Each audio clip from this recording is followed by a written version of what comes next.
Nobody likes trash. It's dirty, it smells, but there's sure a lot of it here at Levitt Ball Fields in Centereach, and to be fair, the trash along Hawkins Avenue isn't contained to this one spot, but this particular field happens to be right across the road from the town of Brookhaven's Parks and Recreation headquarters, the agency that is responsible for its maintenance and upkeep.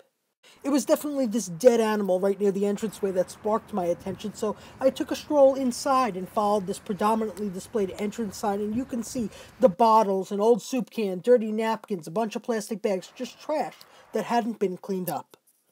As far as people go, it looks like no one's here. The playing areas themselves appear to be clean, but it's these wooded areas on both sides of this public park that are just dirty. The park borders a recreation center, also under the same control of that Parks and Recreation Department, which has a similar wooded area between the building and Hawkins Road. That area, too, littered with trash. So what is someone supposed to do?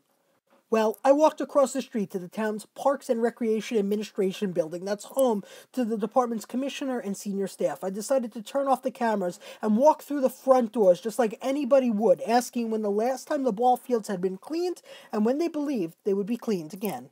When you walk in the door, you have to ring a bell for service. That's what I did, and someone came out. Initially, I was told that the town's work crews are out servicing other areas. They're gearing up for Little League opening day, but that wasn't the answer to my question. So I asked if there was someone else I could speak with. Another woman came out, not identifying herself, but saying that maybe somebody could answer my question on a different day. Well, I really just wanted to speak to someone, and I wanted answers today, so I asked to speak with the commissioner. I was told, however, he was unavailable, but the deputy commissioner would speak with me.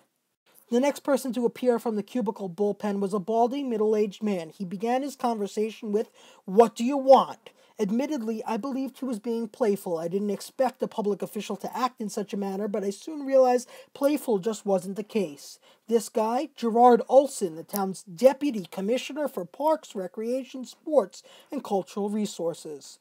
It sounds like a very fancy title, but he didn't seem to be very helpful or very nice today. He told me that the area was cleaned yesterday, but it appeared that there was just too much trash for that to be the case, and there was no one in the park when I had just been there. So if this was the case, what is the town doing about it, and why was there so much trash in one contained spot in such a short amount of time? Maybe he didn't get to it yet, Olson told me of the maintenance worker responsible for cleaning the facility, so I asked when the area would be cleaned. Snapping back, he said, "I don't know, I haven't spoken to him in the last 10 minutes, again referencing this maintenance worker. Then I asked if he could simply call and find out the answer. It seemed to be a simple question requiring a fairly simple answer, or so I thought. Mr. Olson told me he had, quote, better things to do. Naturally, I followed up with, more important than answering my question? His answer, yes, go away. When Olson started to walk away from me mid-question, I asked if there was anyone else there that could help me. He quipped back, no, so I asked what a constituent would ask. What is the number for town hall, and who do I call?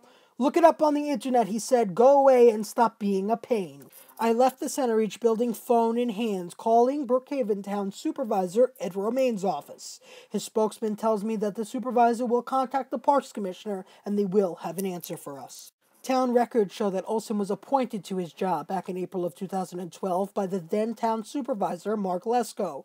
Tomorrow marks his one-year anniversary in the $75,000 a year position. Be sure to stay with us as we continue to follow the developments of this exclusive story. Reporting from Centereach, Long Island, I'm Mike Balsamo.